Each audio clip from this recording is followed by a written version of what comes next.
Sekarang kamu sudah hancur wanita miskin. Pergi dan jadi gelandangan selamanya. Itulah kata-kata terakhir yang diucapkan suamiku, setelah dia menceraikanku.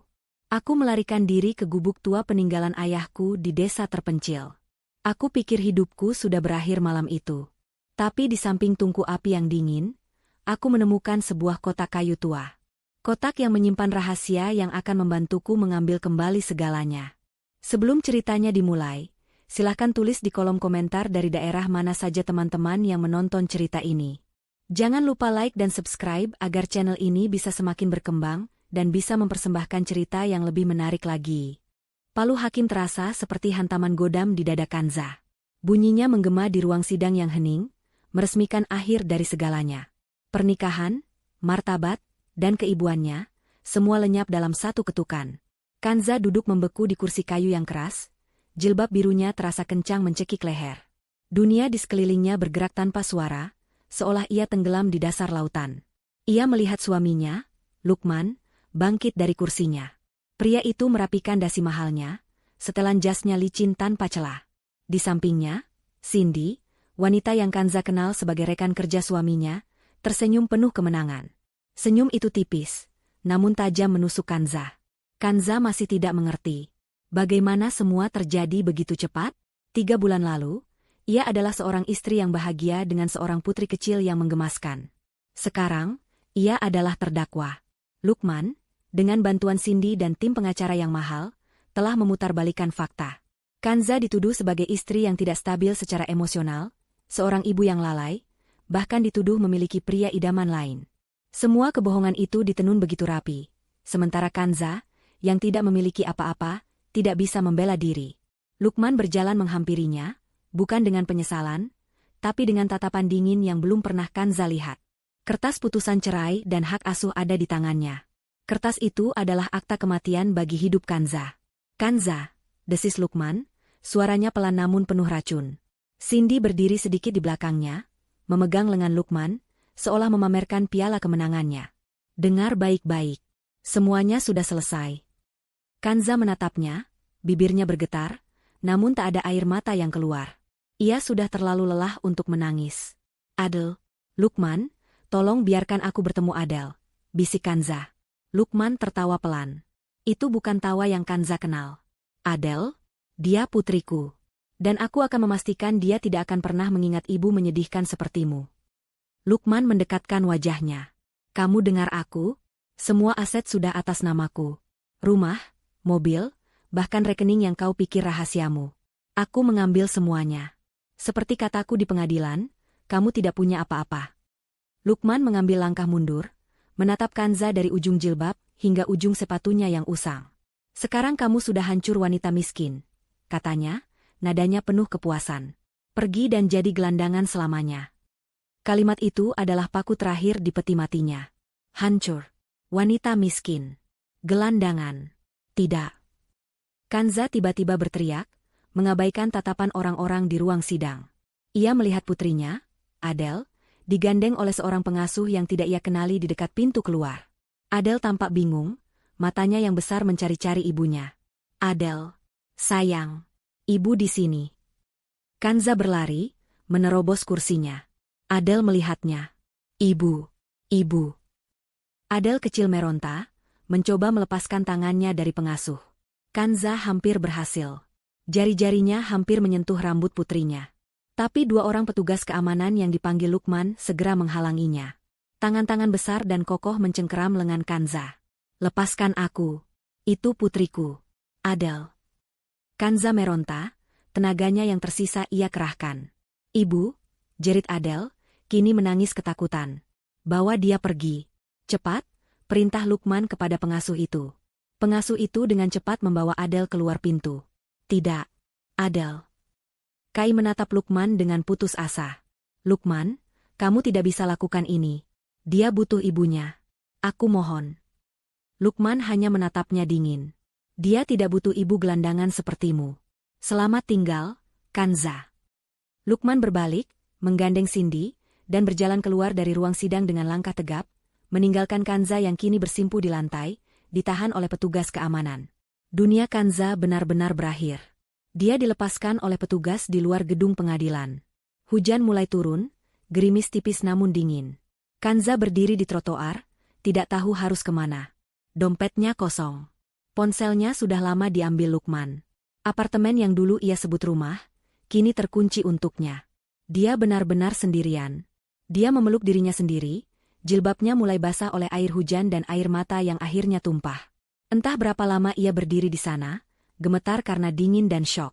Satu-satunya hal yang terlintas di benaknya adalah satu tempat. Tempat terakhir di dunia ini yang masih ada hubungannya dengannya. Rumah peninggalan ayahnya. Sebuah gubuk tua di desa terpencil yang sudah puluhan tahun tidak ia kunjungi.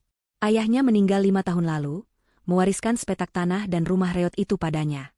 Lukman pernah menertawakannya, menyebutnya warisan sampah. Tapi sekarang, sampah itu adalah satu-satunya istananya. Dengan sisa uang receh di sakunya, yang secara ajaib masih ada, Kanza berjalan ke terminal bus. Uang itu hanya cukup untuk bus ekonomi terjauh yang bisa ia jangkau, yang membawanya ke kota kecamatan. Dari sana, ia harus berjalan kaki. Berjalan puluhan kilometer, menyusuri jalanan aspal yang rusak, lalu jalan setapak berlumpur. Perjalanan itu memakan waktu 2 hari. Ia tidur di emperan toko, menahan lapar yang melilit. Hijabnya kini kotor dan sobek. Wajahnya pucat. Setiap langkah adalah penderitaan, didorong oleh satu-satunya hal yang tersisa, insting bertahan hidup. Akhirnya, dia tiba. Rumah itu lebih buruk dari yang ia ingat. Catnya mengelupas, beberapa papan dindingnya lapuk. Ilalang tumbuh setinggi pinggang. Tapi itu adalah sebuah atap. Kanza mendorong pintu yang tidak terkunci itu. Suara deritnya memekakan telinga. Di dalam, debu tebal menyelimuti segalanya. Bau apek dan kayu busuk menusuk hidungnya. Kanza jatuh terduduk di lantai berdebu, energinya habis. Dia menangis di sana, di tengah kegelapan rumah tuanya, menangisi Adel, menangisi hidupnya yang hancur. Malam itu, dinginnya udara desa terasa menusuk tulang. Kanza menggigil. Dia perlu membuat api. Dia ingat ayahnya dulu sering menggunakan tungku api tua di sudut ruangan. Kanza merangkak ke arah tungku besar yang terbuat dari batu bata itu. Sudah lama tidak terpakai, penuh sarang laba-laba. Dia mulai membersihkan area itu, mencari kayu kering sisa-sisa perabotan lama yang patah. Saat tangannya merogoh ke samping tungku, mencari celah untuk menaruh kayu, jari-jarinya menyentuh sesuatu yang keras dan berbeda dari batu bata. Bukan batu, kayu. Kanza menyibak debu dan sarang laba-laba tebal. Matanya memicing dalam cahaya bulan yang remang-remang. Tersembunyi di sebuah rongga yang dibuat dengan cerdik di samping tungku, ada sebuah kotak. Sebuah kotak kayu tua. Ukurannya tidak terlalu besar, tapi terlihat kokoh. Dan di bagian depannya, ada sebuah lubang kunci dari kuningan yang sudah menghitam. Kotak itu terkunci rapat. Di tengah kehancurannya, Kanza merasakan sesuatu yang lain. Sesuatu yang sudah lama tidak ia rasakan. Penasaran. Jantungnya berdebar sedikit lebih cepat. Apa ini? Kotak kayu itu menjadi fokus baru Kanza. Ia menariknya keluar dari rongga. Kotak itu berat dan sangat kokoh. Kanza mencoba membukanya, menarik tutupnya, tapi sia-sia. Gembok kuningan itu, meski tua, dibuat dengan sangat baik. Kanza mengguncangnya, tapi hanya terdengar suara teredam, seolah ada sesuatu di dalamnya, mungkin terbungkus kain. Rasa penasaran mengalahkan kelelahannya. Di mana ayahnya menyimpan kunci? Kanza mulai mencari. Dia tidak punya penerangan selain cahaya bulan yang masuk melalui jendela kotor. Dia meraba-raba, membuka laci-laci yang tersisa di lemari dapur reot. Isinya hanya paku berkarat dan tali-tali rapuh. Dia mencari di bawah kasur kapuk yang sudah kempes. Hanya debu. Dia mencari selama berjam-jam. Fajar hampir menyingsing ketika matanya tertuju pada satu-satunya perabot yang masih utuh. Sebuah rak buku kecil di sudut ruangan. Ayahnya bukan pembaca, Kanza ingat itu. Dia seorang petani sederhana. Tapi ada beberapa buku di sana. Kanza mendekati rak itu. Ada buku-buku pertanian, buku catatan cuaca yang sudah lapuk, dan sebuah buku tebal bersampul kulit hitam yang terlihat paling terawat. Aneh. Kanza tidak ingat ayahnya memiliki buku seperti itu. Dia mengambilnya. Judulnya sudah pudar. Kanza membukanya. Halaman-halamannya berisi tulisan tangan ayahnya yang rapi, tapi isinya bukan diari. Isinya adalah daftar komoditas, nama-nama yang tidak ia kenal, angka-angka yang rumit. Ini bukan catatan petani. Kanza membolak-balik halaman, kebingungan. Lalu, di sampul bagian dalam, di halaman terakhir, dia menemukannya. Sebuah celah kecil yang dibuat di karton tebal sampul itu. Dan di dalamnya, tertempel rapi, sebuah kunci besi kecil yang pipih dan berwarna hitam. Jantung Kanza berdebar kencang. Tangannya gemetar saat mengambil kunci itu. Dia kembali ke kotak kayu di lantai. Dengan napas tertahan, dia memasukkan kunci itu ke lubang kuningan. Kunci itu pas. Dia memutarnya. Klik. Suara itu terdengar begitu nyaring di keheningan pagi. Kanza perlahan membuka tutup kotak itu. Isinya tidak seperti yang ia bayangkan. Tidak ada emas, tidak ada perhiasan. Hanya ada satu benda. Sebuah amplop surat tebal yang sudah menguning, terbungkus bludru hitam yang sudah usang. Di atas amplop itu, tertulis satu kata dengan tulisan tangan ayahnya yang tegas. Kanza. Ini untuknya. Ayahnya mempersiapkan ini untuknya. Kanza mengambil surat itu. Kertasnya terasa rapuh di tangannya. Dia membukanya, mengeluarkan beberapa lembar kertas yang terlipat rapi. Dia mulai membaca. Kalimat pertama membuatnya merinding. Putriku Kanza, jika kau membaca ini, berarti mereka telah berhasil menemukanmu. Kanza berhenti. Jantungnya serasa berhenti berdetak. Mereka? Siapa mereka? Menemukan apa? Apakah ini ada hubungannya dengan Lukman? Dia membaca lanjutannya dengan tergesa-gesa. Dan jika mereka menemukanmu, itu berarti aku telah gagal. Dan hidupmu hancur. Air mata Kanza menetes, jatuh ke atas kertas. Ayahnya tahu. Entah bagaimana, ayahnya tahu ini akan terjadi. Kanza, ada hal-hal yang tidak pernah ayah ceritakan padamu. Ayah melakukan ini untuk melindungimu. Selama ini, kau mengenal ayah sebagai petani biasa. Itu adalah kebohongan yang ayah ciptakan untuk menjaga keamananmu. Ayahmu bukanlah sekadar petani biasa. Ayah adalah penjaga terakhir dari sebuah konsorsium rahasia yang dikenal sebagai Amanah. Kami bukan organisasi kriminal, kami adalah pelindung. Kami melindungi aset finansial, data, dan rahasia, yang jika jatuh ke tangan yang salah, bisa menghancurkan banyak nyawa. Ayah adalah penjaga kunci dari semua aset itu. Kanza membaca ulang paragraf itu. Penjaga? Konsorsium? Ini terdengar seperti film. Ayahnya yang pendiam, yang selalu berbau tanah dan tembakau, adalah seorang agen rahasia. Selama puluhan tahun, surat itu berlanjut, sebuah kelompok lain telah memburu Amanah ini. Mereka adalah orang-orang serakah yang menginginkan kekayaan dan kekuasaan yang dilindungi oleh Amanah. Mereka kejam dan tidak akan berhenti. Ayah menyembunyikanmu di sini, di desa ini, saat kau kecil. Lalu ayah mengirimmu ke kota, membiarkanmu hidup normal, berpikir ayah hanya petani miskin. Ayah pikir itu cara terbaik melindungimu. Tapi mereka jauh lebih pintar. Ketika ayah meninggal, mereka tidak bisa menemukan kunci Amanah. Mereka tahu kunci itu diwariskan. Mereka mencarimu, Kanza. Mereka telah mengawasimu selama bertahun-tahun.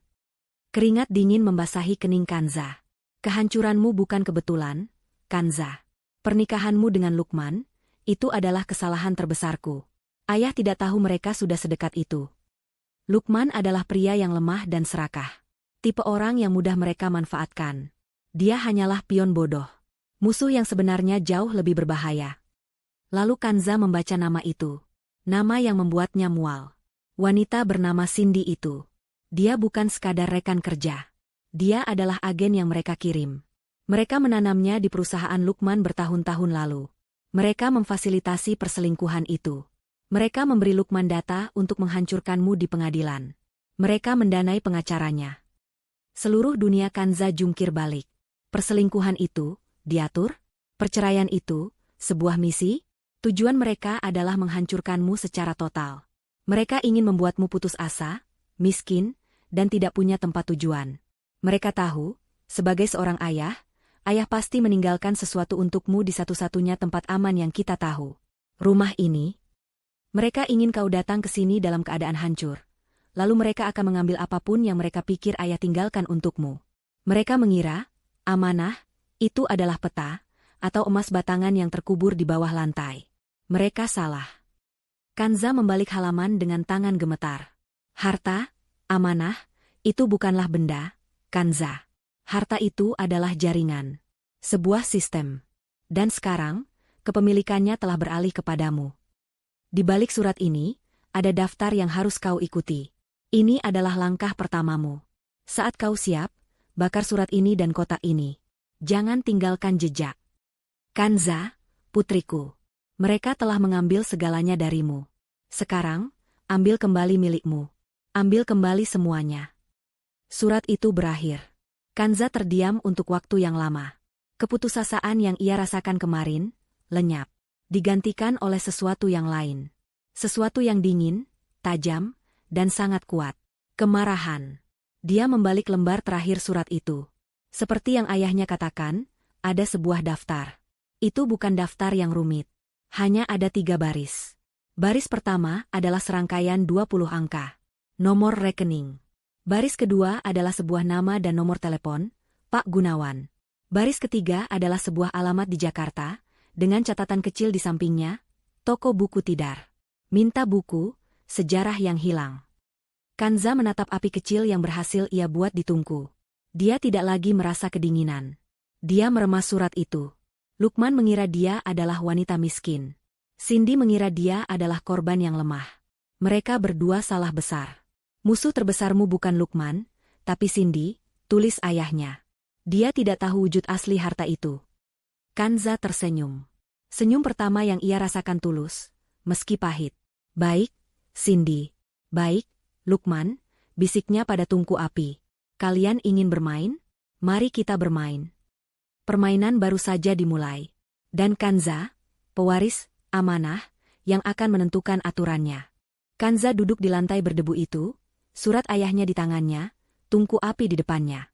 Pilihan yang ia miliki kemarin, menangis, putus asa, atau mati, kini terasa begitu jauh.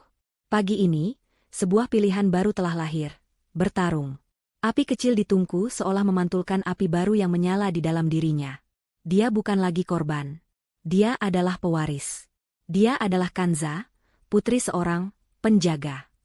Dia harus bergerak.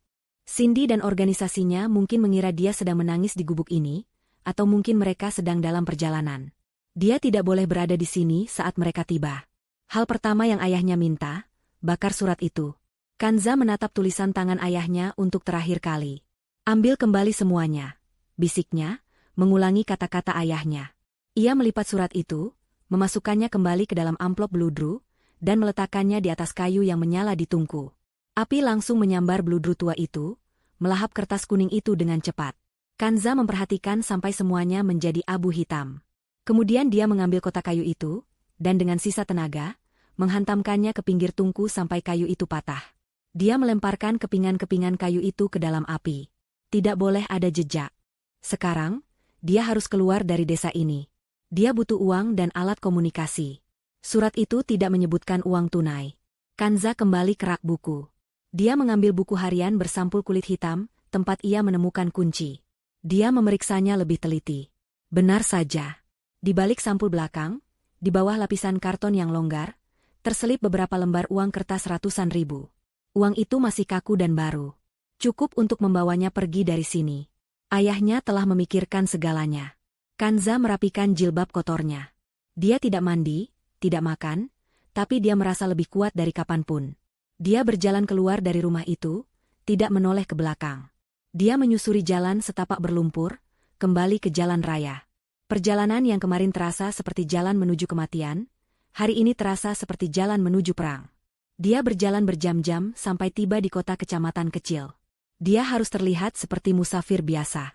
Dia pergi ke kamar mandi umum di sebuah pom bensin, mencuci muka dan tangannya, merapikan jilbabnya sebisa mungkin. Dia harus terlihat normal. Dia berjalan ke sebuah warung ponsel kecil di dekat pasar. Mau beli ponsel bekas? Pak, yang paling murah saja, yang penting bisa telepon, kata Kanza pada penjualnya. Pria itu menatapnya sekilas, lalu mengambil sebuah ponsel model lama dari etalase. Ini, 100.000. Masih bagus. Kanza membayarnya, lalu membeli kartu SIM baru. Dia tidak mengaktifkannya di sana. Dia berjalan lagi, mencari tempat yang aman dan anonim. Dia menemukan sebuah masjid kecil yang sepi. Dia masuk, mengambil wudhu, dan pura-pura duduk berzikir di sudut ruangan. Hanya ada dia dan keheningan. Dengan tangan sedikit gemetar, dia memasukkan kartu SIM itu dan menyalakan ponselnya. Dia mengetik nomor Pak Gunawan. Telepon berdering 2 kali. Lalu sebuah suara yang tenang dan berat menjawab. Halo. Selamat siang, Pak. Apa saya bisa bicara dengan Pak Gunawan? Tanya Kanza, berusaha agar suaranya tidak terdengar gemetar. Saya sendiri, jawab suara itu. Anda siapa? Kanza menelan ludah. Ini adalah saat penentuan. Apakah surat itu nyata atau dia hanya berhalusinasi? Saya Kanza. Saya mencari buku. Kanza berhenti, mencoba mengingat kalimat kuncinya. Saya mencari buku, sejarah yang hilang. Ada jeda singkat di seberang sana. Keheningan itu terasa begitu panjang. Lalu, suara Pak Gunawan berubah. Masih tenang, namun ada nada kelegaan yang dalam. Ibu Kanza. Syukurlah Anda selamat. Saya telah menunggu telepon Anda. Air mata Kanza hampir tumpah. Bukan air mata kesedihan, tapi kelegaan. Ini nyata. Ayahnya tidak meninggalkannya sendirian. Saya tidak tahu harus bagaimana, bisik Kanza. Tenang, Ibu, kata Pak Gunawan. Kita tidak punya banyak waktu. Dengarkan instruksi saya. Apakah Ibu aman untuk bicara? Saya di masjid. Saya rasa aman. Bagus. Pertama, ponsel yang Anda gunakan. Setelah kita selesai bicara, patahkan kartu SIM-nya dan buang ponsel itu di tempat yang berbeda. Jangan pernah gunakan lagi. Kedua, Anda harus segera ke Jakarta. Tapi jangan naik bus dari terminal kota Anda. Pergi ke kota berikutnya, kota yang lebih besar. Beli tiket di sana. Gunakan uang tunai. Saya punya uang tunai. Bagus. Ketiga, dan ini yang paling penting. Nomor rekening di surat itu. Ya, saya menghafalnya. Itu bukan rekening bank biasa. Itu adalah kunci akses. Pergi ke bank internasional mana saja, bank besar, di kota tempat Anda akan naik bus. Jangan ke teller. Minta bertemu langsung dengan manajer kepatuhan atau manajer layanan prioritas. Katakan pada mereka Anda perlu memverifikasi akses amanah. Mereka akan mengerti. Berikan nomor itu. Mereka akan meminta verifikasi suara dan kode sandi. Kode sandinya adalah nama kecil nenek Anda, yang hanya Anda dan ayah Anda yang tahu. Kanza tertegun. Halimah. Nama yang selalu ayahnya sebut dalam doa. Setelah akses terbuka, rekening operasional atas nama Anda akan aktif. Lanjut Pak Gunawan. Anda akan memiliki dana yang cukup. Dari sana, segera ke Jakarta. Saya sudah mengirimkan alamat toko buku Tidar di pesan singkat ke nomor ini. Hafalkan alamatnya, lalu segera hancurkan ponsel ini. Di toko buku itu, tanyakan buku yang sama. Sejarah yang hilang. Mereka akan mengantar Anda ke Safe House. Kita akan bertemu di sana besok pagi. Apa Anda mengerti, Ibu Kanza? Saya mengerti, kata Kanza. Baik. Satu hal lagi, Ibu. Mulai sekarang, Anda bukan lagi korban. Anda adalah klien saya. Dan lebih dari itu, Anda adalah penjaga yang baru. Bertindaklah seperti itu. Selamat datang, Ibu Kanza. Kami siap melayani Anda. Telepon ditutup. Kanza mengikuti instruksi itu seperti robot. Dia naik angkot ke kota berikutnya, sebuah kota besar yang ramai. Dia mencari bank internasional yang tampak megah. Dia masuk, masih dengan pakaiannya yang lusuh. Seorang satpam menatapnya curiga. Saya perlu bertemu manajer layanan prioritas, kata Kanza tegas, menggunakan nada suara Pak Gunawan. Satpam itu ragu, tapi ketegasan Kanza membuatnya patuh. Dia diantar ke sebuah ruangan kaca. Seorang wanita parubaya yang berpakaian rapi menatapnya dengan heran. Saya perlu memverifikasi akses amanah, kata Kanza, mengulangi kata-kata Pak Gunawan. Mata wanita itu melebar.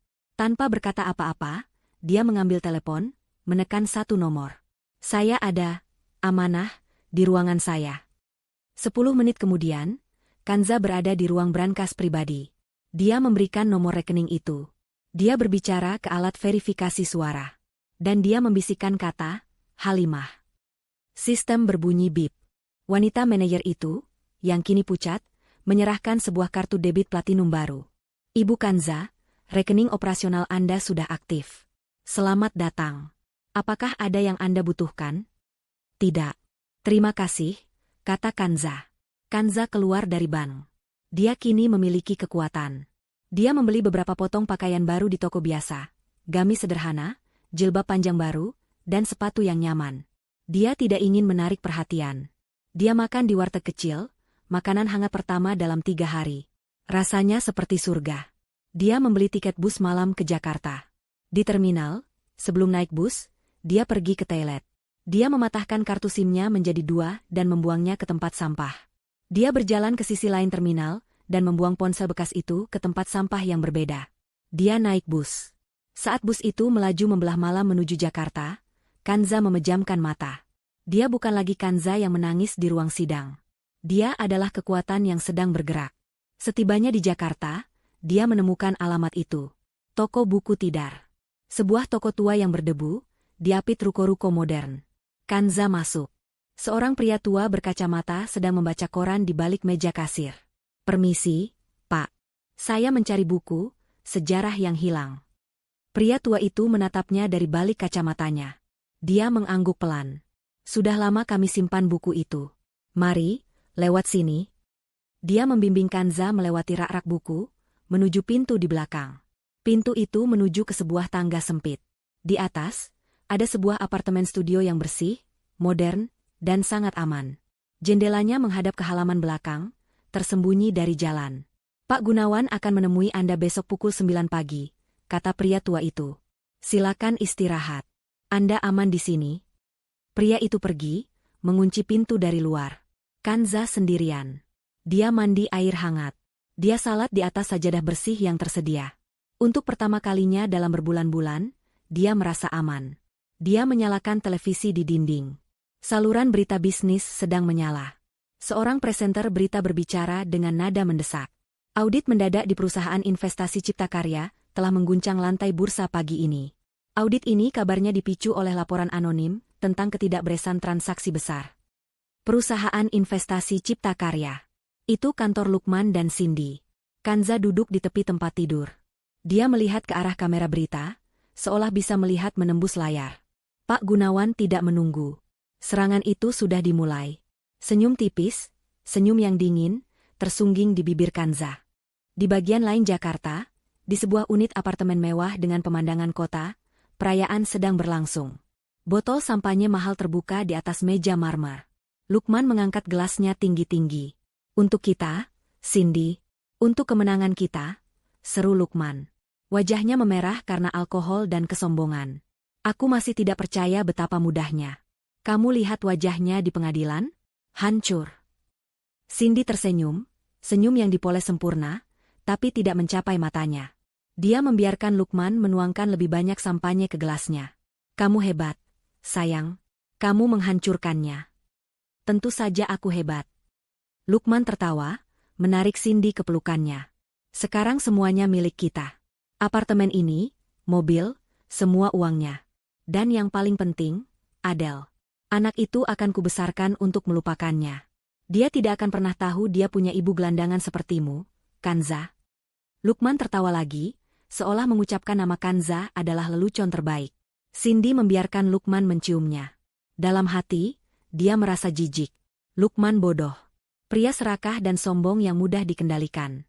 Dia adalah pion yang sempurna. Tapi sekarang, pion ini mulai terasa menjengkelkan. Baginya, ini bukan perayaan kemenangan. Ini adalah akhir dari fase 1. Kanza sudah hancur. Sekarang fase 2 dimulai. Menemukan harta yang ditinggalkan ayah Kanza di desa itu. "Aku akan ke balkon. Udaranya sedikit panas di sini," kata Cindy, melepaskan diri dari pelukan Lukman. "Apapun maumu, Ratu," kata Lukman, kembali menuang minuman. Cindy melangkah ke balkon yang luas. Udara malam Jakarta yang penuh polusi menerpa wajahnya. Dia mengambil ponsel kedua dari tas kecilnya, ponsel yang Lukman tidak tahu keberadaannya. Dia menekan 1 nomor. "Ya," jawab suara dingin di seberang. "Target sudah dilikuidasi," lapor Cindy, nada suaranya berubah total. Tak ada lagi nada manja, yang ada hanya nada profesional yang dingin. Dia hancur total. Tidak punya uang, tidak punya apa-apa. "Sesuai rencana." "Lokasinya?" tanya atasannya. "Terakhir terlihat di terminal bus. Tim pengawas kami di sana melaporkan dia membeli tiket ke kota kecamatan dekat desa ayahnya. Tepat seperti yang kita perkirakan. Dia lari ke satu-satunya tempat yang dia tahu." "Bagus," kata atasan itu. "Biarkan dia sampai di sana. Biarkan dia menemukan apapun yang disembunyikan, penjaga tua itu. Tim kita sudah di posisi, mengawasi rumah itu. Saat dia keluar membawa sesuatu, ambil. Dan urus dia. Bagaimana dengan Lukman? Tanya Cindy. Dia semakin sombong dan sulit diatur. Dia pionmu. Gunakan dia selama diperlukan. Setelah kita mendapatkan amanah, dia menjadi beban yang tidak perlu. Bersihkan kekacauanmu, Cindy. Jangan gagal. Panggilan ditutup. Cindy menatap lampu kota. Dia membenci pekerjaan ini. Dia membenci Lukman. Dan dia membenci Kanza karena membuatnya harus melalui semua ini. Dia masuk kembali ke dalam, memasang senyum palsunya. Keesokan harinya, Lukman tiba di kantornya di perusahaan investasi Cipta Karya. Dia berjalan melewati lobi seperti seorang raja. Dia adalah bintang baru. Dia berhasil mengamankan proyek besar, dan sekarang dia punya kekayaan baru dari perceraiannya. Pagi, Pak Lukman, sapa resepsionis dengan gugup. Lukman hanya mengangguk angkuh. Dia masuk ke lift pribadinya, menuju lantai eksekutif. Saat pintu lift terbuka, dia merasakan ada yang aneh. Suasananya tegang. Biasanya para staf junior akan membungkuk, tapi sekarang mereka bergerombol, berbisik-bisik. Dia berjalan menuju kantornya. Cindy sudah ada di sana, berdiri di depan jendela kaca kantor Lukman, menatap keluar. Pagi, sayang, kata Lukman, mencoba memeluknya dari belakang. Cindy menepisnya. Bukan saatnya, Lukman. Hei, ada apa? Lukman mulai kesal. Kita punya masalah. Saat itu, pintu kantor Lukman terbuka. Seorang pria berkacamata tebal, didampingi dua orang yang membawa koper, masuk tanpa mengetuk. Pria itu adalah Pak Bima, kepala audit internal yang paling ditakuti di perusahaan. Pak Lukman. Bu Cindy. Kebetulan Anda berdua di sini, kata Pak Bima, suaranya datar. Bima, ada apa ini? Saya ada rapat, kata Lukman, mencoba terdengar berwibawa.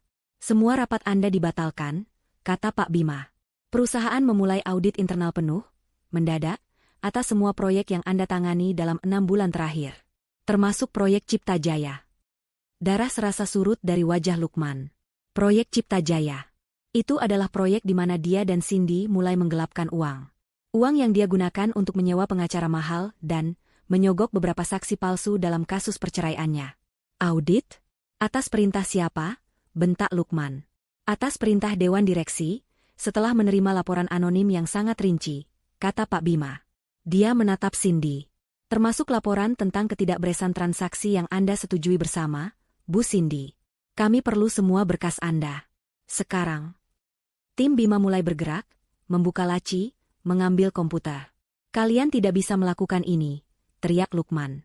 Kami bisa, dan kami sedang melakukannya, kata Bima dingin. Tolong tetap di ruangan ini. Kalian berdua. Pak Bima keluar. Ruangan itu terasa sesak.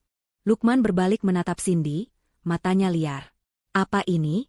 Kamu bilang semuanya aman. Kamu bilang jejaknya sudah dihapus. Ini bukan aku, bodoh. Desis Cindy, kepanikannya mulai terlihat. Ini tidak mungkin. Audit ini terlalu cepat, terlalu akurat. Ini bukan audit acak. Ini serangan yang ditargetkan. Pasti musuh-musuhku di kantor, kata Lukman, mondar-mandir. Ini bukan musuhmu di kantor. Cindy membentak. Musuhmu di kantor terlalu bodoh untuk menemukan jejak ini. Ini sesuatu yang lain. Seseorang membocorkannya. Siapa?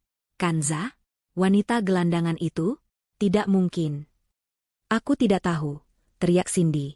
Diam dan biarkan aku berpikir. Lukman panik. Dia membangun istananya di atas kebohongan. Jika audit ini menemukan apa yang dia lakukan, dia tidak hanya akan dipecat. Dia akan masuk penjara. Perselingkuhannya, manipulasi pengadilan, dan sekarang penggelapan. Semuanya akan terungkap. Cindy, kamu harus hentikan ini. Lukman memegang lengan Cindy, mencengkeramnya erat. Gunakan koneksimu. Orang-orang yang membantumu, yang membantu kita di pengadilan. Suruh mereka hentikan ini. Cindy menatap tangan Lukman di lengannya dengan jijik. Dia mendorong Lukman dengan keras. Koneksiku? Kamu pikir ini permainan? Lukman? Kamu pikir aku bisa menelepon seseorang dan menyuruh mereka menghentikan audit Dewan Direksi? Kamu benar-benar bodoh. Lukman terkejut. Ini pertama kalinya Cindy berbicara begitu kasar padanya. Cindy, kenapa kamu bicara begitu? Cindy sadar dia telah kelepasan. Dia menarik napas, mencoba tenang. Organisasinya tidak akan suka dia menarik perhatian. Maaf, Lukman. Aku hanya tegang. Kita harus tenang. Ini pasti hanya kesalahpahaman. Kita akan lalui ini. Tapi ketenangan itu tidak berlangsung lama. Ponsel pribadi Cindy, ponsel yang dia gunakan di balkon tadi malam, bergetar di sakunya. Itu bukan nada dering dari atasannya. Itu nada dering pesan. Dia tidak mengenali nomornya. Dia membukanya di bawah meja, sementara Lukman sedang mengomel pada tim auditor di luar pintu kaca. Pesan itu hanya berisi satu foto. Foto itu diambil dari sudut tinggi, dari gedung seberang. Foto itu menunjukkan balkon apartemen mewah mereka tadi malam. Di balkon itu, Cindy terlihat jelas sedang menelepon. Di dalam, melalui pintu kaca, Lukman terlihat sedang menuang sampanye. Di bawah foto itu, ada satu kalimat. Pion yang malang. Selamat datang di permainan. Darah Cindy serasa membeku. Seseorang mengawasinya. Seseorang tahu tentang ponsel rahasianya. Seseorang tahu dia sedang melapor. Ini bukan Kanza. Ini bukan audit internal biasa. Ini adalah amanah. Dan mereka baru saja menggerakkan bidak pertama mereka. Pukul 9 pagi tepat, pintu apartemen Safe House itu diketuk. Kanza, yang sudah mandi dan mengenakan gamis bersih yang tersedia di lemari, membuka pintu. Seorang pria parubaya, tegap, dengan wajah yang memancarkan wibawa dan ketenangan, berdiri di sana. Dia mengenakan kemeja batik rapi. Ini pasti Pak Gunawan. Ibu Kanza, katanya, suaranya tenang, persis seperti di telepon. Saya Gunawan. Boleh saya masuk? Kanza mengangguk dan mempersilakannya. Pak Gunawan masuk, tatapan matanya mengamati sekeliling dengan cepat, sebuah kebiasaan profesional. Saya turut berduka atas apa yang menimpa Anda, kata Pak Gunawan, duduk di kursi. Dan saya juga turut berduka atas wafatnya ayah Anda. Beliau adalah pria yang hebat. Saya mengabdi padanya selama 20 tahun. Terima kasih, Pak, bisik Kanza. Saya masih tidak mengerti. Surat itu, apakah semua itu benar? Ayah saya? Pak Gunawan mengangguk. 100% benar. Ayah Anda, Pak Taufik, adalah penjaga terakhir dari amanah. Dan sekarang, amanah itu milik Anda.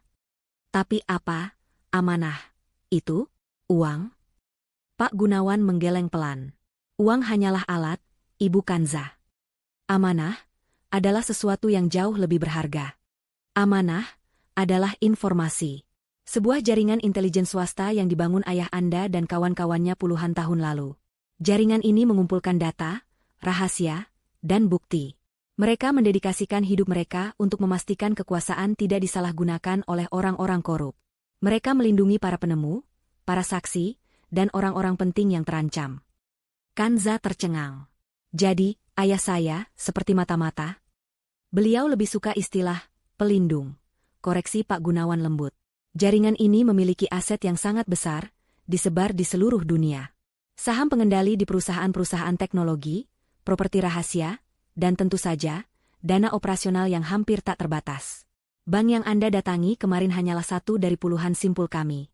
Pria di toko buku di bawah adalah salah satu agen paling setia kami. Lalu, Cindy dan Lukman. Mereka adalah musuh. Organisasi Cindy adalah kebalikan dari amanah. Mereka mencari kekuasaan untuk diri mereka sendiri. Mereka sudah lama tahu tentang amanah, tapi tidak pernah bisa membobolnya. Mereka tidak tahu bahwa amanah bukanlah benda, tapi sistem. Dan sistem itu hanya bisa diwariskan melalui garis darah dan kode genetik. Kepada Anda. Itu sebabnya mereka tidak membunuh saya, Kanza menyadari. Mereka ingin saya menuntun mereka ke harta itu. Tepat, kata Pak Gunawan. Mereka pikir, harta itu ada di desa. Tim kami melaporkan ada setidaknya 2 orang yang mengawasi rumah itu dari kejauhan, menunggu Anda kembali. Mereka tidak tahu Anda ada di sini. Kanza merasakan gelombang kemarahan baru. Mereka mengambil putri saya, Pak Adel. Mereka mengambilnya sebagai sandera. Wajah Pak Gunawan menjadi serius. Ini adalah prioritas utama kita. Mengambil kembali Adel. Tapi kita harus melakukannya dengan cara amanah. Kita tidak bisa menyerbu. Untuk memenangkan hak asuh, kita harus menghancurkan kredibilitas Lukman dan Cindy secara total. Kita harus membuktikan di pengadilan bahwa mereka tidak stabil secara finansial, moral, dan terlibat dalam aktivitas kriminal. Audit yang Anda lihat di berita tadi malam itu adalah langkah pertama. Itu perbuatan Anda? Pak Gunawan tersenyum tipis. Perbuatan kita, Ibu Kanza. Saya hanya memberikan data anonim yang sudah kami kumpulkan sejak lama tentang Lukman ke Dewan Direksi. Kita hanya perlu sedikit mendorong, dan keserakahan Lukman akan menghancurkan dirinya sendiri. Kanza berdiri. Dia berjalan ke jendela, menatap Jakarta. Dia bukan lagi wanita yang kebingungan. Dia mengerti misinya. Apa yang harus saya lakukan? Tanyanya, suaranya kini mantap. Pertama, Anda harus menghilang, kata Pak Gunawan. Kanza yang dikenal Lukman dan Cindy harus lenyap. Mulai hari ini, Anda adalah penjaga. Anda akan pindah ke fasilitas yang lebih aman, sebuah penthouse tersembunyi yang terdaftar atas nama salah satu perusahaan cangkang kita. Di sana, Anda akan belajar. Belajar apa? Belajar mengendalikan warisan Anda. Anda akan belajar tentang keuangan, tentang hukum, tentang sistem keamanan. Saya akan mengajari Anda cara mengakses data, amanah. Anda harus mengerti kekuatan yang Anda miliki. Selama seminggu berikutnya, Kanza menjalani transformasi total. Dia pindah ke apartemen mewah yang sangat aman. Pakaiannya berganti. Gamis sederhana diganti dengan setelan kerja yang elegan, jilbab sutra yang rapi, dan aura yang memancarkan kekuasaan. Dia bukan lagi Kanza yang lusuh. Siang hari, dia belajar dengan tim Pak Gunawan. Seorang ahli forensik digital mengajarinya cara mengakses brankas data, amanah. Seorang ahli keuangan menjelaskan aset-asetnya yang tersebar. Pak Gunawan sendiri mengajarinya tentang strategi. Malam hari, Kanza mempelajari musuhnya. Dia membaca semua data yang amanah miliki tentang Lukman. Kebiasaan judinya, kebohongan-kebohongannya, semua tercatat rapi. Lalu, dia mempelajari Cindy. Dan disinilah dia menemukan sesuatu yang mengerikan. Cindy, atau nama aslinya, yang ditemukan oleh tim Pak Gunawan, adalah agen terlatih. Jauh lebih berbahaya dari yang Kanza bayangkan. Kita harus memisahkan mereka, kata Kanza pada Pak Gunawan suatu malam, saat mereka berdiri di depan papan tulis digital yang penuh dengan diagram koneksi Lukman dan Cindy. Mereka sudah mulai retak, kata Pak Gunawan. Audit itu membuat Lukman panik. Dia menyalahkan Cindy. Cindy, di sisi lain, tahu ini bukan audit biasa. Dia ketakutan. Pesan foto yang kita kirimkan padanya berhasil. Belum cukup, kata Kanza. Lukman itu sombong. Dia masih merasa bisa lolos. Kita perlu sesuatu yang menghancurkannya secara pribadi. Sesuatu yang membuatnya berbalik melawan Cindy dengan cara yang tidak bisa diperbaiki. Kanza kembali ke terminal datanya. Dia meretas lebih dalam, menggunakan alat yang diajarkan padanya. Dia tidak hanya mencari data perusahaan. Dia mencari data pribadi yang Cindy kumpulkan. Cindy, sebagai agen yang baik, pasti punya asuransi terhadap Lukman. Dan Kanza menemukannya. Terkubur dalam server cloud pribadi yang Cindy pikir aman, ada sebuah folder. Folder itu berisi rekaman-rekaman. Salah satunya adalah rekaman audio. Kanza menekan tombol, putar. Terdengar suara Lukman, mabuk dan sombong. Ini rekaman dari beberapa bulan lalu, sebelum perceraian. Aku tidak tahan lagi dengannya. Sin, kata suara Lukman. Wanita berhijab sok suci itu. Aku harus menyingkirkannya. Tapi dia memiliki hak atas separuh hartaku jika aku menceraikannya. Lalu suara Cindy terdengar. Bagaimana jika dia yang bersalah? Bagaimana jika dia tidak stabil? Terdengar tawa Lukman. Bagaimana caranya? Dia lurus seperti penggaris. Serahkan padaku, kata Cindy. Kita akan ciptakan buktinya. Kita akan bilang dia selingkuh. Kita akan bilang dia memukul Adele. Kita akan hancurkan dia. Kamu hanya perlu setuju. Ada jeda. Lalu suara Lukman berkata, lakukan. Lakukan apa saja. Aku mau dia hancur. Aku mau dia jadi gelandangan. Kanza menutup matanya. Rasa sakit yang tajam menusuk dadanya. Mendengar pengkhianatan itu secara langsung, dalam kata-kata Lukman sendiri, terasa berbeda. Tapi rasa sakit itu dengan cepat tergantikan oleh es. Kanza mengunduh rekaman itu. Pak Gunawan, panggil Kanza, suaranya dingin. Pak Gunawan masuk ke ruang kerja Kanza. Ya, Ibu. Kanza menatap layar, wajahnya diterangi oleh data. Saya sudah menemukan pisaunya. Sekarang, mari kita tunjukkan pada Lukman siapa yang sebenarnya memegang pisau itu. Situasi Lukman memburuk dengan cepat.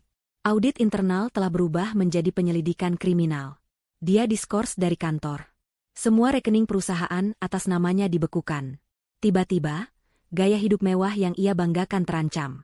Panggilan dari bank, dari perusahaan kartu kredit, mulai menerornya. Dia harus menggunakan sisa uang pribadinya, uang yang dia sembunyikan dari Kanza dan bahkan dari Cindy, untuk menyewa pengacara. Dia menjadi paranoid. Setiap kali Cindy mengangkat telepon, dia menatapnya dengan curiga. "Siapa itu?" tanyanya ketus. "Bukan urusanmu, Lukman," balas Cindy, yang juga berada di bawah tekanan besar. Organisasi Cindy tidak senang. Atasannya meneleponnya setiap hari. "Tim kami masih di desa itu. Tidak ada pergerakan. Di mana Kanza? Di mana Amanah?" Cindy tidak berani jujur. Dia tidak berani bilang bahwa Kanza telah lenyap. Dia tidak berani bilang bahwa dia menerima pesan ancaman. Mengatakan itu berarti mengakui kegagalan. Dia mungkin masih bersembunyi di kota kecamatan. Terlalu takut, Cindy berbohong. "Beri aku waktu. Aku akan menemukannya." "Kamu punya 3 hari," kata atasannya. "Atau kami akan mengirim agen lain untuk membersihkan kekacauan ini. Termasuk kamu dan pionmu itu." Telepon ditutup. Cindy gemetar. Dia terjebak. Di satu sisi, Amanah, yang misterius sedang memburunya. Di sisi lain, organisasinya sendiri siap membunuhnya. Dan di tengah-tengah, dia terjebak dengan Lukman, seorang pria bodoh dan pengecut yang kini menjadi beban terbesar. Disinilah Kanza memutuskan untuk menyerang. Rencananya sederhana, namun kejam. Mereka tidak akan mengirimkan rekaman itu ke polisi. Belum. Mereka akan mengirimkannya ke Lukman. Tapi tidak secara langsung. Pak Gunawan menggunakan salah satu agennya. Seorang kurir mengantarkan sebuah amplop coklat tebal ke apartemen Lukman. Amplop itu tidak beralamat pengirim. Lukman, yang sedang sendirian di apartemen, Cindy sedang keluar, entah kemana, membuka amplop itu. Di dalamnya tidak ada surat. Hanya ada satu benda, sebuah pemutar audio digital murah. Lukman menatap benda itu dengan bingung. Dia menekan tombol, putar. Dia mendengar suaranya sendiri. "Aku tidak tahan lagi dengannya," sin wanita berhijab sok suci itu. Darah Lukman serasa membeku. Dia mendengarkan seluruh percakapan. Dia mendengar Cindy mengusulkan rencana untuk menghancurkan Kanza. Dia mendengar persetujuannya. Dia mendengar rencananya untuk membuat Kanza jadi gelandangan. Ini adalah bukti. Bukti yang bisa menjebloskannya ke penjara untuk waktu yang sangat lama. Penipuan, sumpah palsu, konspirasi. Tapi bukan itu yang membuatnya paling takut. Yang membuatnya takut adalah Cindy merekamnya. Selama ini, dia pikir dialah yang mengendalikan permainan. Dia pikir Cindy jatuh cinta padanya. Tapi ini adalah pengkhianatan. Cindy merekamnya. Cindy memegang ini di atas kepalanya sepanjang waktu. Audit itu. Kebocoran data. Laporan anonim. Semuanya langsung masuk akal di otaknya yang paranoid. Itu Cindy. Cindy yang melakukannya. Cindy pasti membuat kesepakatan dengan dewan direksi. Dia mengorbankan Lukman untuk menyelamatkan dirinya sendiri. Dan sekarang, seseorang mengirimkan rekaman ini padanya. Mungkin Kanza? Tidak mungkin Kanza yang gelandangan itu. Ini pasti salah satu musuh Cindy. Atau mungkin Cindy sendiri yang mengirim ini sebagai ancaman terakhir? Lukman dipenuhi amarah yang membabi buta. Dia merasa seperti orang paling bodoh di dunia. Dia telah dikhianati oleh wanita yang ia percayai. Tepat saat itu, Cindy masuk ke apartemen. Wajahnya tampak lelah dan tegang setelah menerima omelan dari atasannya. "Kamu dari mana?" tanya Lukman, suaranya pelan dan berbahaya. "Bukan urusanmu," desas Cindy, melempar tasnya ke sofa. "Aku pusing." "Oh, kamu pusing." Lukman berjalan menghampirinya. "Aku yakin kamu pusing. Pasti melelahkan," menusukku dari belakang. Cindy membeku. "Apa maksudmu?" Lukman mengangkat pemutar audio itu. "Kamu merekamku, Cindy." Wajah Cindy pucat pasi. Dia mengenali alat itu. Itu adalah alat yang sama yang ia gunakan. Tidak mungkin. Dia sudah menghapus file itu dari servernya. Aku tidak tahu apa maksudmu." "Jangan bohong padaku." Lukman meraung. Dia menekan tombol, putar. Suara Cindy memenuhi ruangan, serahkan padaku. Kita akan ciptakan buktinya. Mata Cindy terbelalak ngeri. Seseorang telah meretasnya. Seseorang mengambil asuransinya dan memberikannya kepada Lukman. Ini adalah skenario terburuk. Lukman, tenang, kata Cindy, mencoba mengendalikan situasi. Itu hanya untuk berjaga-jaga. Aku tidak pernah menggunakannya. Berjaga-jaga, teriak Lukman. Kamu yang menjebakku di kantor. Kamu yang membocorkan data audit. Kamu mengorbankanku untuk menyelamatkan dirimu sendiri. Bukan aku, bodoh. Cindy panik. Ini jebakan. Seseorang sedang mengadu domba kita. Kamu tidak lihat? Seseorang mengirimkan itu padamu. Ya, dan aku tahu siapa. Kamu. Lukman sudah kehilangan akal sehatnya. Dia menerjang Cindy, mencengkeram lengannya. Kamu pikir kamu bisa hancurkan aku dan Kanza, lalu mengambil semuanya? Aku tidak akan membiarkannya. Lepaskan aku, Lukman, kamu gila. Cindy meronta, mengeluarkan kuku-kukunya dan mencakar wajah Lukman. Lukman mengaum kesakitan. Dia menampar Cindy. Keras. Cindy jatuh ke lantai, bibirnya berdarah. Dia menatap Lukman dengan kebencian murni. Laki-laki bodoh ini telah menghancurkan segalanya. Kamu akan menyesal. Lukman, desis Cindy, bangkit. Kamu tidak tahu siapa aku. Kamu tidak tahu siapa yang aku wakili. Aku tidak peduli, jerit Lukman. Aku akan menyeretmu bersamaku. Aku akan bongkar semuanya. Aku akan bilang pada polisi tentang kamu, tentang bosmu, tentang segalanya. Kamu tidak akan hidup cukup lama untuk melakukannya. Cindy berlari ke dapur, mengambil pisau. Di seberang kota, di ruang kontrolnya yang aman, Kanza memperhatikan semuanya di layar monitor besar. Pak Gunawan telah berhasil memasang beberapa serangga, kamera dan mikrofon di apartemen itu minggu lalu. Kanza menyaksikan tanpa ekspresi saat kedua orang yang telah menghancurkan hidupnya itu, kini saling mencoba menghancurkan satu sama lain. Dia melihat Lukman yang pengecut dan Cindy yang kejam, keduanya kini terlihat sangat menyedihkan. Pertarungan mereka brutal. Lukman menangkis pisau, mereka bergulat di lantai, saling memaki, saling membongkar rahasia. Kamulah yang membocorkan data Cipta Jaya. Aku tahu. Dan kamulah yang mengambil uang sogokan atas nama Kanza. Bodoh. Semua pengakuan itu terekam dengan jelas. Kanza menekan sebuah tombol di konsolnya. Pak Gunawan, katanya, suaranya sedingin es. Saya mendengarkan, Ibu, jawab Pak Gunawan dari interkom. Mereka sudah cukup bicara. Saatnya memanggil pihak berwenang. Kirimkan rekaman langsung ini ke tim polisi yang sudah Anda siapkan. Laporkan adanya kekerasan dalam rumah tangga dengan senjata tajam di alamat itu. Sekarang. Kanza bersandar di kursinya. Dia menyaksikan layar, di mana Lukman dan Cindy masih bergulat. Dia tidak merasakan kepuasan. Dia tidak merasakan apa-apa selain kelegaan dingin. Ini bukan balas dendam. Ini adalah keadilan. Dan ini baru permulaan. Suara sirine polisi yang meraung-raung semakin dekat, membelah kebisingan lalu lintas malam Jakarta. Di dalam apartemen mewah itu, Cindy dan Lukman membeku. Mereka masih terengah-engah, saling menatap dengan kebencian murni. Wajah Lukman berdarah karena cakaran Cindy. Bibir Cindy bengkak dan berdarah karena tamparan Lukman. Pisau dapur tergeletak di lantai marmer di antara mereka, berkilauan di bawah lampu gantung yang mahal. Ini semua salahmu, desis Lukman, suaranya serak karena berteriak. Diam, bodoh, balas Cindy, matanya melesat ke pintu, mencari jalan keluar. Tidak ada waktu. Brak, pintu unit yang kokoh itu didobrak paksa. 6 orang petugas polisi berseragam lengkap menyerbu masuk, beberapa membawa tameng. Polisi, jangan bergerak. Tiarap. Refleks Cindy sebagai agen terlatih hampir mengambil alih, tapi dia tahu dia tidak bisa melawan. Melawan polisi hanya akan memperburuk segalanya. Dia mengangkat tangannya perlahan. Lukman, sebaliknya, ambruk ke lantai, gemetar ketakutan. Bukan saya, Pak. Dia menyerang saya. Dia gila. Diam. Tangan di belakang kepala, bentak seorang petugas. Apartemen itu seketika menjadi tempat kejadian perkara. Lukman dan Cindy dipisahkan, diborgol. Saya korbannya, Pak, jerit Lukman saat seorang petugas mengamankannya. Lihat wajah saya. Dia yang menyerang saya pakai pisau. Itu pisaunya. Dia juga yang menjebak saya di kantor. Dia punya rekamannya. Tutup mulut Anda.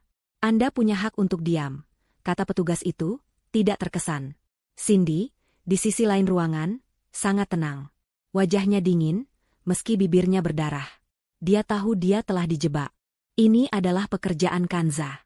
Wanita gelandangan itu, entah bagaimana, telah membalikkan keadaan. Dia tidak bisa menghubungi atasannya.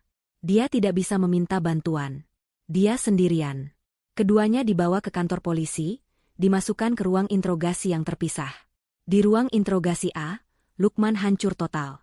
Dia adalah seorang pengecut, dan sekarang dia ketakutan. Saya akan katakan semuanya, katanya kepada detektif yang menanganinya, bahkan sebelum ditanya. Semua ini rencana Cindy. Dari awal, dia yang merencanakan perceraian saya. Dia yang menyuruh saya menjebak mantan istri saya, Kanza. Dia bilang Kanza punya warisan.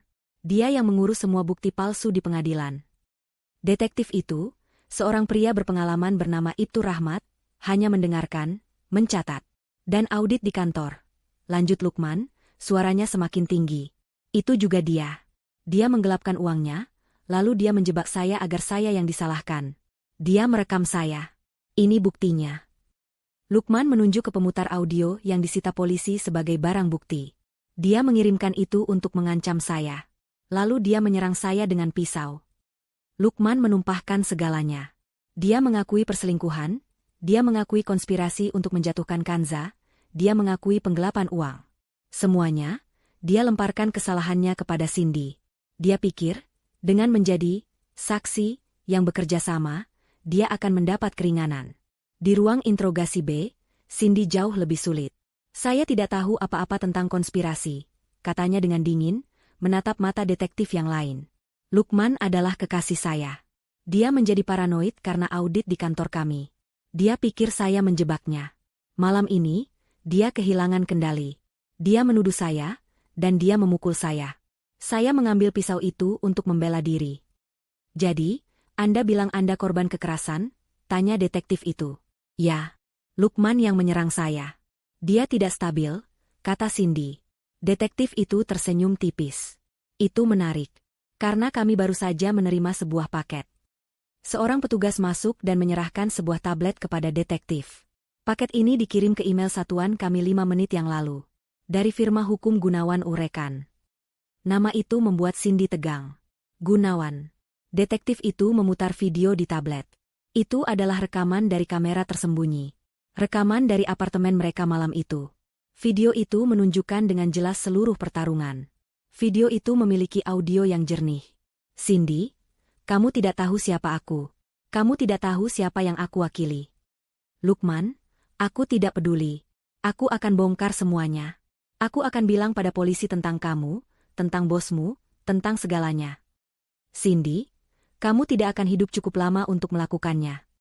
Video itu berlanjut, menunjukkan Cindy yang berlari ke dapur dan mengambil pisau terlebih dahulu. Cindy menatap layar, wajahnya berubah dari pucat menjadi kelabu. Dia tamat. Kanza tidak hanya menjebak mereka, Kanza merekam seluruh proses penjebakan itu. Detektif itu mematikan tablet. Anda bilang Anda membela diri, Bu Cindy? Kelihatannya Anda yang memulai ancaman pembunuhan. Dan siapa, bos, yang Anda bicarakan ini? Cindy membuang muka, bibirnya terkatup rapat. Dia tidak akan bicara lagi. Keesokan paginya, kehancuran itu menjadi resmi. Lukman dan Cindy ditahan. Tuduhannya berlapis. Penipuan, sumpah palsu di pengadilan, konspirasi kriminal, penggelapan, dan, untuk Cindy, percobaan penyerangan dengan senjata mematikan. Karma instan tidak berhenti di situ. Dengan penahanan Lukman, bank langsung bergerak. Apartemen mewah itu, yang ternyata masih dalam kredit besar atas nama Lukman, disita. Seluruh asetnya yang lain, yang tidak terkait dengan perusahaan, dibekukan oleh kejaksaan sebagai bagian dari kasus penipuan. Lukman tidak hanya kehilangan kebebasannya, dia benar-benar menjadi gelandangan, persis seperti yang dulu ia inginkan untuk Kanza. Keduanya bertemu sekilas saat dipindahkan ke sel tahanan. Mereka mengenakan seragam penjara oranye yang kusam. Cindy menatap Lukman. Jika tatapan bisa membunuh, Lukman pasti sudah menjadi abu. Lukman, sebaliknya, menunduk ketakutan. Di cafe house-nya, Kanza mematikan siaran berita di televisi. Berita itu menayangkan wajah Lukman dan Cindy yang ditutupi jaket saat digiring wartawan. Dia tidak merasakan kepuasan. Dia hanya merasakan satu hal, satu rintangan telah selesai. Pak Gunawan, kata Kanza ke interkom. Ya, Ibu Kanza. Mereka sudah diamankan. Sekarang, siapkan pengadilan banding. Saya mau putri saya kembali. Hari ini. 2 hari kemudian, Kanza melangkah keluar dari sebuah sedan hitam mengkilap. Mobil itu berhenti tepat di depan gedung pengadilan tinggi agama. Pagi itu, Kanza sama sekali tidak terlihat seperti wanita yang hancur dan menangis di ruang sidang beberapa minggu lalu. Perubahannya total. Dia mengenakan setelan blazer berwarna krem yang dijahit rapi di atas gamis hitamnya. Jilbab sutra berwarna senada membingkai wajahnya yang tenang. Matanya, yang dulu penuh ketakutan dan keputusasaan, kini tajam, fokus, dan dingin. Dia memancarkan aura kekuasaan yang tak terbantahkan.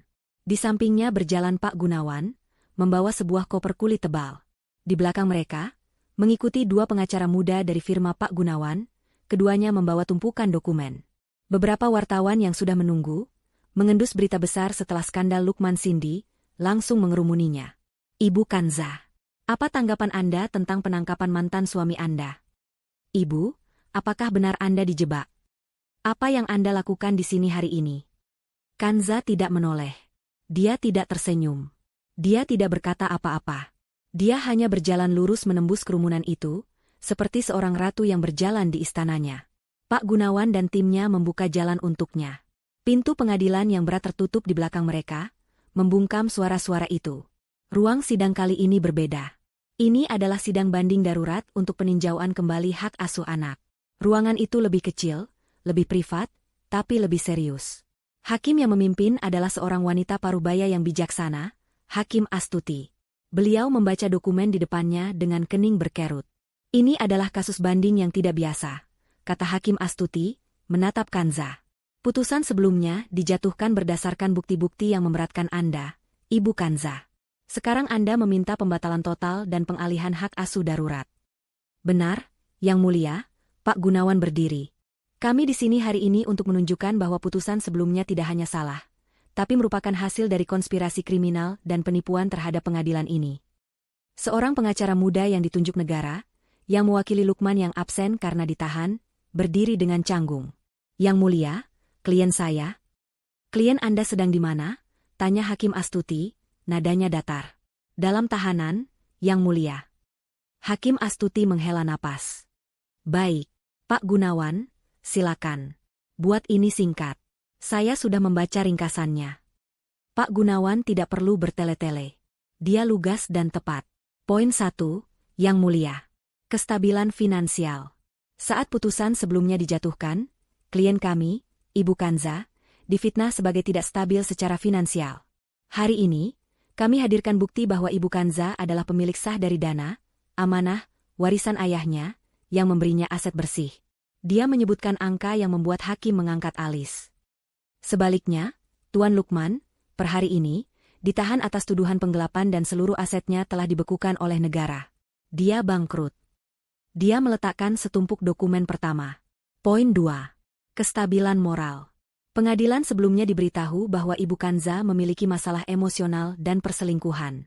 Kami memiliki bukti audio, yang juga sudah diserahkan ke kepolisian, tentang konspirasi antara Tuan Lukman dan rekannya, Cindy, yang dengan sengaja merencanakan untuk memfitnah Ibu Kanza di pengadilan ini. Mereka melakukan sumpah palsu. Dia meletakkan tumpukan dokumen kedua, bersama sebuah pemutar audio. Poin 3. Dan ini yang paling penting. Keamanan anak. Tuan Lukman dan Cindy, wanita yang tinggal bersamanya dan seharusnya ikut merawat anak bernama Adele, ditangkap 2 hari lalu dalam sebuah insiden kekerasan domestik brutal. Keduanya saling serang, salah satunya menggunakan senjata tajam. Ini adalah lingkungan di mana anak berusia 5 tahun itu dipaksa tinggal. Pak Gunawan berhenti sejenak. Ruangan itu hening. Yang Mulia, klien Tuan Lukman tidak hanya gagal sebagai wali. Dia adalah ancaman langsung bagi keselamatan fisik dan mental putrinya sendiri. Kami meminta hak asuh penuh dialihkan kepada ibu kandungnya, Ibu Kanza, saat ini juga, dan kami meminta surat perintah perlindungan permanen yang melarang Tuan Lukman dan Cindy untuk mendekati atau menghubungi Ibu Kanza dan putrinya, Adele, selamanya. Hakim Astuti menutup map di depannya. Beliau menatap Kanza. Beliau melihat seorang ibu, seorang wanita yang kuat, yang telah melalui neraka dan kembali lagi. Saya telah melihat cukup, kata Hakim Astuti. Saya ngeri bahwa sistem peradilan kita telah dimanipulasi sedemikian rupa. Putusan sebelumnya dibatalkan secara penuh. Palu diketuk. Hak asuh penuh atas anak bernama Adele diberikan kepada ibu kandungnya, Kanza. Segera, permanen, dan tanpa banding. Surat perintah perlindungan dikabulkan. Sidang ditutup. Kanza memejamkan matanya. Air mata pertama yang bukan air mata kesedihan, mengalir di pipinya. Dia berhasil. Reuni itu tidak terjadi di pengadilan. Adele, yang telah diamankan oleh Dinas Sosial setelah penangkapan Lukman, sedang menunggu di sebuah rumah aman milik pemerintah. Kanza tidak berlari. Dia berjalan dengan langkah cepat namun terkendali, jantungnya berdebar seperti akan meledak dari dadanya. Dia masuk ke sebuah ruangan bermain yang tenang. Di sana, di sudut, duduk seorang gadis kecil bergaun merah muda, memeluk boneka beruang dengan erat. Dia tampak bingung dan ketakutan. Adele, bisik Kanza. Kepala kecil itu terangkat. Mata bulat yang sama persis seperti mata Kanza, melebar. Ibu? Kanza tidak bisa menahannya lagi. Dia jatuh berlutut. Kekuatan CEO, sang penjaga, lenyap seketika. Dia hanyalah seorang ibu. Ibu, ibu di sini, sayang. Ibu di sini. Adele menjatuhkan bonekanya dan berlari. Ibu, ibu. Kanza memeluk putrinya, membenamkan wajahnya di rambut Adele yang wangi. Dia menangis. Tangisan yang tulus, tangisan kelegaan, tangisan seorang ibu yang telah menemukan kembali jantung hatinya. Ibu kangen sekali sama Adele. Maafkan ibu, maafkan ibu. Adele juga kangen. Isak Adele. Tante Cindy jahat. Dia selalu bisik-bisik di telepon. Dia marah-marah. Adele takut. Kanza menggendong putrinya. Tidak apa-apa, sayang. Tante Cindy sudah pergi. Dia tidak akan pernah ganggu Adele lagi. Kita akan pulang, ya? Kita pulang ke rumah baru kita. Beberapa jam kemudian, Kanza mengencangkan sabuk pengaman Adele di kursi belakang sedan mewahnya. Adele, yang kini lebih tenang, memegang boneka baru yang dibelikan oleh asisten Pak Gunawan. Ibu, kata Adele pelan, matanya mulai mengantuk. Iya, sayang. Kanza tersenyum, mengelus pipi putrinya. Waktu di apartemen, Tante Cindy sering di balkon. Dia bicara di telepon sambil marah. Adele dengar. Darah Kanza sedikit mendingin. Oh ya? Tante Cindy bilang apa, sayang? Dia bilang dia harus cepat cari kotak kakek. Kotak kayu. Dia bilang ada di desa. Di dekat api. Kanza membeku. Dia menatap lurus ke depan. Senyumnya di bibir tetap ada untuk putrinya, tapi matanya berubah menjadi baja. Cindy hanyalah agen lapangan. Penangkapan Cindy pasti telah memicu alarm di organisasinya. Mereka tahu tentang desa. Mereka tahu tentang tungku api. Dan mereka masih mencari. Pesan dari Adele adalah paku terakhir. Kotak kakek di dekat api. Itu bukan sekadar ingatan anak-anak. Itu adalah bukti bahwa musuh masih bergerak. Cindy mungkin sudah di sel, tapi dia hanyalah pion. Lukman adalah pion yang lebih bodoh lagi. Organisasi di belakang mereka, yang telah mengawasi Kanza begitu lama, tidak akan menyerah hanya karena satu agen lapangan dan satu kaki tangannya yang serakah tertangkap. Mereka menginginkan amanah. Dan mereka masih percaya, amanah adalah benda fisik, sebuah kotak yang tersembunyi di gubuk tua ayahnya. Di Save House yang kini terasa seperti markas komando, Kanza berdiri di depan papan tulis digital. Di sampingnya, Pak Gunawan mengangguk pelan. Adele sedang tidur nyenyak di kamar sebelah, dijaga oleh dua agen, amanah, wanita yang menyamar sebagai pengasuh. Dia aman. Untuk pertama kalinya dalam waktu yang lama, Kanza merasa bisa bernapas. Tapi dia tahu, bernapas saja tidak cukup. Dia harus mengakhiri ini. Mereka akan mengirim orang lain, kata Kanza, suaranya datar. Mereka pikir saya belum tahu nilai rumah itu. Mereka pikir Cindy gagal. Mereka akan mengirim tim yang lebih profesional. Mungkin mereka bahkan sudah dalam perjalanan. Tim kami melaporkan hal yang sama, Ibu, kata Pak Gunawan. Rumah di desa itu masih diawasi, tapi dari jarak yang lebih jauh. Mereka lebih berhati-hati. Mereka menunggu. Menunggu apa? Menunggu saya kembali? Kanza tersenyum dingin. Baiklah. Kalau begitu, kita beri mereka apa yang mereka inginkan. Ibu Kanza, itu terlalu berbahaya, protes Pak Gunawan. Kita bisa memindahkan Anda dan Adel ke luar negeri. Jenewa. Kemana saja. Sampai, Amanah, bisa membongkar organisasi ini dari jarak jauh. Kanza menggeleng. Jilbab kremnya bergoyang pelan. Tidak. Saya tidak mau lari. Saya sudah cukup lari. Ayah saya menghabiskan hidupnya bersembunyi di depan mata. Saya tidak mau hidup seperti itu. Dan saya tidak akan membiarkan Adel hidup dalam ketakutan. Kita akan selesaikan ini. Di sini. Sekarang. Dia menunjuk ke peta desa di layar. Mereka ingin kotak kakek? Kita akan berikan pada mereka. Rencananya dirancang dengan presisi militer, namun dibungkus dalam strategi psikologis. Amanah, bukan hanya soal data. Itu soal memahami kelemahan manusia. Dan kelemahan musuh saat ini adalah keserakahan dan arogansi. Mereka mengira Kanza adalah seorang ibu rumah tangga yang baru saja beruntung. Langkah pertama adalah membuat kebisingan. Kanza, menggunakan sebuah ponsel sekali pakai yang dia tahu pasti akan terlacak, menelepon satu-satunya kerabat jauh yang masih dia miliki di kota sebelah desa. Tentu saja, kerabat itu adalah bagian dari jaringan Amanah, tapi musuh tidak tahu itu. Bibi, ini aku, Kanza, katanya, suaranya dibuat gemetar dan penuh kepanikan. Aku baru saja, aku tidak bisa bilang di telepon. Lukman, dia di penjara. Tapi ini lebih besar dari itu. Ada sesuatu yang ayah tinggalkan di rumah. Sesuatu di dekat tungku. Aku harus mengambilnya malam ini. Aku takut mereka menemukannya lebih dulu. Aku akan ke sana sekitar tengah malam. Jangan bilang siapa-siapa. Panggilan itu singkat, tapi pesannya jelas. Target panik, dia tahu lokasi harta, dan dia akan bergerak sendirian malam ini. Umpan telah dilempar. Langkah kedua adalah persiapan lapangan. 12 jam sebelum Kanza tiba, tim pelindung terbaik Amanah, 6 agen veteran yang bergerak seperti hantu, sudah menyisir hutan di sekitar rumah desa. Mereka tidak bersenjata api, mereka bersenjata teknologi. Mereka memasang sensor gerak, kamera termal, dan emitor frekuensi rendah untuk mengacaukan komunikasi musuh. Rumah itu sendiri diubah. Dari luar, masih gubuk reot. Di dalam, setiap papan lantai kini memiliki sensor tekanan. Kamera mikroskopis dipasang di retakan dinding. Mikrofon parabola diarahkan dari pepohonan di luar. Di belakang tungku api tua itu, tim Amanah telah membuat jalan keluar darurat, tersembunyi sempurna di balik dinding batu. Kanza tidak akan pernah benar-benar terjebak. Malam itu, Kanza kembali. Dia menyetir mobil tua biasa, bukan sedan mewahnya. Dia mengenakan gamis sederhana dan jilbab gelap. Dia terlihat persis seperti Kanza yang dulu, rentan, sendirian, dan ketakutan. Dia sengaja membuat gerakannya terlihat gugup, menengok ke kanan dan ke kiri sebelum masuk rumah. Di dalam, rumah itu dingin dan gelap.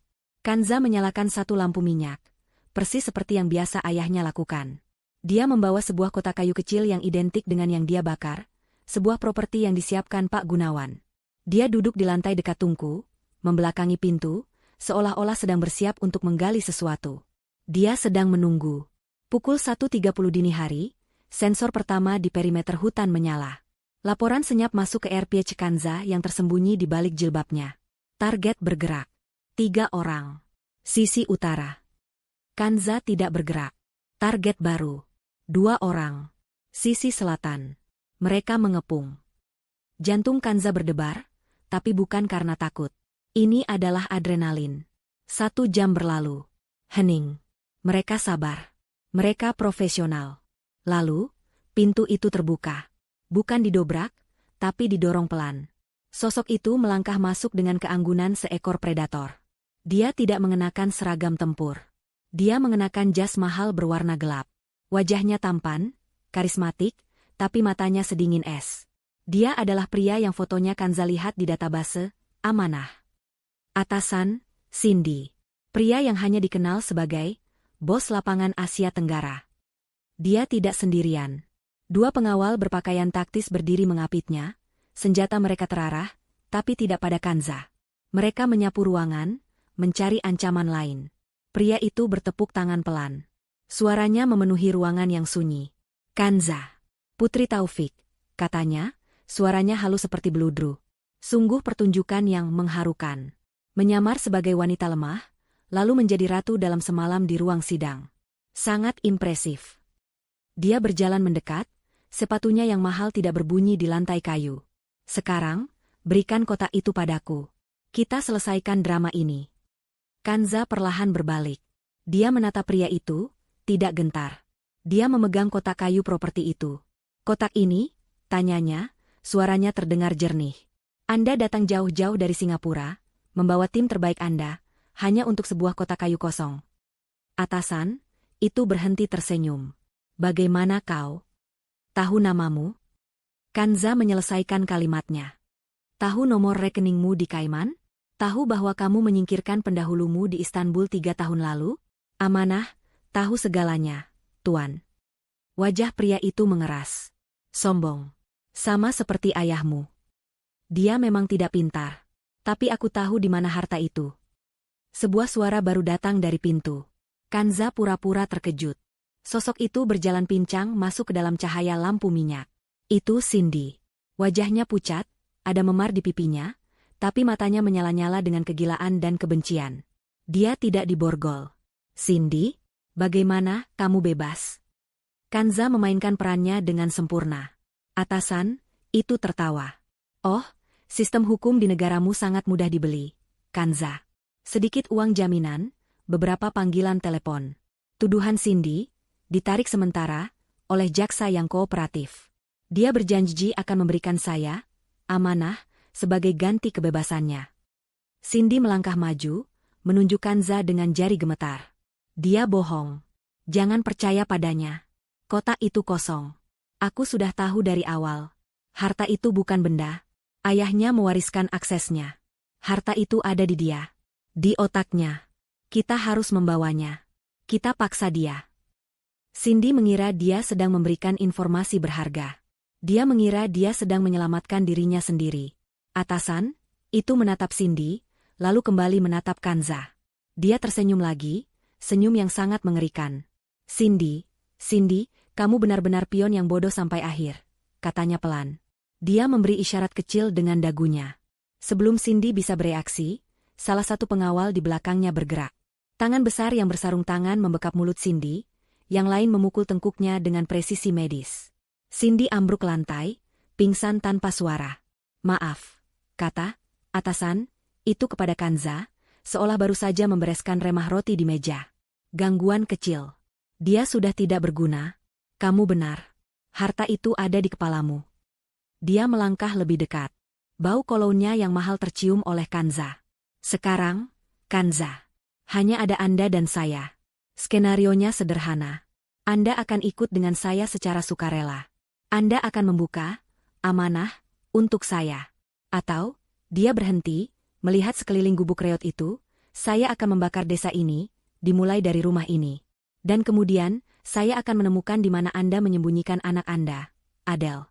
Saya yakin tim saya bisa menemukannya dalam kurang dari 24 jam. Ancaman itu menggantung di udara. Ini adalah langkah terakhirnya. Dia pikir dia telah memojokkan Kanza. Kanza menatapnya. Ketakutan yang dia pura-purnakan tadi lenyap, digantikan oleh sesuatu yang hampir seperti rasa kasihan. Anda membuat satu kesalahan besar, kata Kanza, suaranya tenang, bergema di ruangan yang tegang itu. Atasan, itu tertawa pelan. Oh, benarkah? Kesalahan apa? Membawa tim yang lebih kecil? Percaya pada Cindy? Tidak. Saya rasa saya sudah melakukan semuanya dengan benar. Kesalahan Anda, lanjut Kanza, berdiri perlahan, membiarkan kotak kayu itu jatuh ke lantai, adalah Anda datang ke sini. Anda pikir ini jebakan saya. Anda salah. Apa maksudmu? Aku membawa tim terbaikku. Semua penembak jitu. Mereka mengelilingi rumah ini. Kau sendirian, katanya, tapi sebersit keraguan mulai muncul di matanya. Ini bukan jebakan saya, bisik Kanza. Ini adalah jebakan ayah saya. Kanza tidak menekan tombol. Kanza tidak perlu. Dia hanya mengucapkan satu kata. Kata sandi yang ayahnya ajarkan padanya, yang tertulis di surat itu. Sebuah kata yang kelihatannya biasa saja. Tungku. Begitu Kanza mengucapkannya, sistem yang ayahnya tanam puluhan tahun lalu, jauh sebelum ada amanah, jauh sebelum ada Kanza, aktif. Sistem itu dirancang untuk satu hal, melindungi rumahnya dari penyusup. Klang. Bukan lampu yang padam. Bukan gas yang keluar. Sesuatu yang jauh lebih primitif dan efektif. Pintu dan jendela yang tadinya tampak reot, tiba-tiba tertutup oleh plat-plat baja tersembunyi yang meluncur turun dari dinding dengan kecepatan hidrolik. Suara dentumannya memekakkan telinga. Ruangan itu langsung kedap udara, berubah dari gubuk menjadi brankas dalam sedetik. "Apa ini?" teriak atasan itu, ketenangannya lenyap. Dia dan pengawalnya menembakkan senjata mereka ke pelat baja itu. Peluru hanya memantul dengan percikan api. Lalu, dari tungku api di belakang Kanza, bukan api yang keluar, melainkan suara. Suara ayahnya. Itu adalah rekaman. Suara Taufik yang tenang dan berwibawa, diaktifkan oleh kata sandi Kanza. "Selamat datang di rumah saya," kata rekaman itu, suaranya menggema dari speaker tersembunyi di dalam tungku. "Jika Anda mendengar ini, Anda berada di sini tanpa izin. Anda telah mengancam putri saya. Dan Anda baru saja mengunci diri Anda di dalam." Kepanikan melanda atasan itu. Dia menembak ke arah tungku, tapi tidak ada gunanya. Kanza menatapnya. "Dan sekarang," kata Kanza, "jebakan saya dimulai." Kanza menekan tombol di sakunya. Lampu padam. Ruangan menjadi gelap gulita. Para pengawal menembak membabi buta. Tapi Kanza sudah tidak di sana. Saat lampu padam, dia sudah melangkah mundur, masuk ke lorong rahasia di balik tungku yang terbuka bersamaan dengan aktifnya rekaman ayahnya. "Anda salah," kata suara Kanza, kini dari speaker yang berbeda, speaker yang dia kendalikan. "Anda pikir saya sendirian? Anda pikir tim Anda aman di luar sana?" Kanza menyalakan layar di lorong persembunyiannya. Itu menunjukkan gambar live dari luar. Tim pelindung, Pak Gunawan, yang telah menunggu jebakan baja ayahnya aktif, bergerak. Mereka bukan menyerang. Mereka hanya mengepung. "Tim Anda di luar," lanjut Kanza, suaranya disiarkan keluar rumah, "sekarang memiliki pilihan. Menyerah kepada tim kami, atau menghadapi otoritas lokal yang sedang dalam perjalanan ke sini karena laporan kebakaran hutan." Di dalam brankas, atasan itu menyalakan senter di senjatanya. Dia melihat Cindy yang pingsan. Dia melihat pengawalnya yang panik. Dan dia mendengar suara Kanza di mana-mana. "Dan untuk Anda," kata Kanza, suaranya kembali ke interkom di dalam. "Ayah saya membangun ruangan ini untuk menahan segalanya. Tapi dia lupa satu hal. Ventilasi udara. Dan tim saya tidak lupa. HSSSS." Gas tidur yang pekat mulai menyemprot dari setiap sudut. Atasan itu mencoba menahan napas, menembak ke arah ventilasi. Tapi terlambat. Dia terbatuk, matanya memerah. Dia menatap ke kegelapan. Kamu akan membayar ini?" Desisnya, sebelum dia dan kedua pengawalnya ambruk ke lantai, bergabung dengan Cindy yang sudah pingsan. Kanza berjalan keluar dari lorong, mengenakan masker gas kecil. Dia menatap 4 tubuh yang tergeletak di lantai rumah ayahnya. Pak Gunawan dan tim pelindung masuk dari pintu yang sama, membuka segel baja dari luar. "Dia benar, Ibu Kanza," kata Pak Gunawan, memeriksa atasan yang terikat. "Dia bukan yang teratas. Dia hanya manajer lapangan." "Saya tahu," kata Kanza, melepaskan maskernya. "Tapi dia adalah ikan yang cukup besar untuk membuat seluruh jaringnya runtuh. Ambil dia. Ambil mereka semua." Keadilan yang terjadi selanjutnya berjalan cepat dan tanpa ampun. Atasan itu, bersama dengan semua data dari perangkatnya, diserahkan ke Interpol. Penangkapannya memicu serangkaian penangkapan lain di seluruh Asia, melumpuhkan organisasi itu secara permanen. Cindy terbangun di sel isolasi. Kali ini, tidak ada uang jaminan. Amanah telah membocorkan bukti kejahatan organisasinya ke media, dan kasusnya menjadi berita nasional. Jaksa yang kooperatif itu dicopot. Cindy, yang kini diburu oleh sisa-sisa organisasinya karena kegagalan total, menerima nasibnya. Dia dijatuhi hukuman berat karena konspirasi, penculikan, dan percobaan penyerangan. Dan Lukman, nasibnya mungkin yang paling menyedihkan. Di pengadilan, dia mencoba bernegosiasi. Dia menawarkan diri untuk bersaksi melawan Cindy dan atasannya. Tapi Kanza dan Pak Gunawan sudah memberikan semua bukti yang diperlukan kepada jaksa. Kesaksian Lukman tidak ada nilainya. Sebaliknya, jaksa memutar rekaman audio yang Kanza temukan. Rekaman di mana Lukman tertawa dan berkata, "Lakukan. Aku mau dia hancur. Aku mau dia jadi gelandangan." Juri mendengarnya. Hakim mendengarnya. Ditambah dengan bukti penggelapan dan sumpah palsu, Lukman dijatuhi hukuman penjara maksimal. Dia kehilangan segalanya. Namanya, reputasinya, kebebasannya. Dia berakhir di sel yang sempit, bangkrut total, dan sendirian. Persis seperti yang dia inginkan untuk Kanza. Epilog, 1 tahun kemudian. Pemandangan beralih ke sebuah gedung pencakar langit yang berkilauan di jantung distrik bisnis Jakarta. Di kantor CEO di lantai puncak, dindingnya terbuat dari kaca, memperlihatkan pemandangan kota yang terbentang luas. Kanza berdiri di depan jendela itu, mengenakan blazer putih bersih di atas gamis birunya. Jilbabnya rapi, gayanya memancarkan otoritas dan ketenangan. Di plakat pintu tertulis, Kans Taufik, CEO, Amanah Group. Dia bukan lagi penjaga rahasia. Dia telah membawa warisan ayahnya keluar dari bayang-bayang. Amanah Group kini menjadi salah satu perusahaan filantropi dan investasi etis terkemuka di Asia. Mereka mendanai teknologi ramah lingkungan, melindungi jurnalis investigasi, dan memberantas korupsi. Perusahaan investasi Cipta Karya, tempat Lukman dulu bekerja, kini telah diambil alih, dibersihkan, dan menjadi anak perusahaan yang menguntungkan di bawah Amanah. Rapat Dewan Direksi selesai, Ibu Kanza, kata asistennya. Agenda Anda selanjutnya adalah makan malam dengan Duta Besar Swiss. Kanza tersenyum. Batalkan, Rina. Pindahkan ke minggu depan. Aku punya janji yang jauh lebih penting. Dia mengambil tasnya. Di lobi, Pak Gunawan, kini menjadi Kepala Keamanan Global, Amanah, sudah menunggunya dengan mobil. Tapi mobil itu tidak mewah. Itu sebuah mobil keluarga yang nyaman. Mereka tidak pergi ke restoran mahal. Mereka berkendara ke pinggir kota, ke sebuah taman kanak-kanak yang asri dan cerah. Begitu mobil berhenti, seorang gadis kecil berusia 6 tahun berlari keluar dari gerbang. Rambutnya dikepang rapi, tawanya renyah. Ibu, lihat. Kanza keluar dari mobil, berlutut, dan merentangkan tangannya. Adel melompat ke pelukannya. Ibu, lihat. Adel gambar rumah. Seru Adel, melambaikan selembar kertas. Kanza memeluk putrinya erat, mencium puncak kepalanya. Cantik sekali, sayang. Ibu suka sekali. Dia melihat gambar itu. Itu adalah gambar rumah kakek di desa. Tapi dalam gambar Adel, rumah itu tidak reot. Rumah itu berwarna-warni, mataharinya bersinar cerah, dan ada pelangi besar di atas atapnya. Kanza berdiri, menggendong Adel di pinggulnya. Dia menatap langit senja, putrinya tertawa di pelukannya. Dia telah mengambil kembali putrinya. Dia telah mengambil kembali martabatnya. Dia telah mengambil kembali kekuatannya. Dia tidak hanya mengambil kembali semuanya. Dia telah menghancurkan dunia lama yang busuk dan membangun dunia baru yang lebih baik dari puing-puingnya. Dia menang.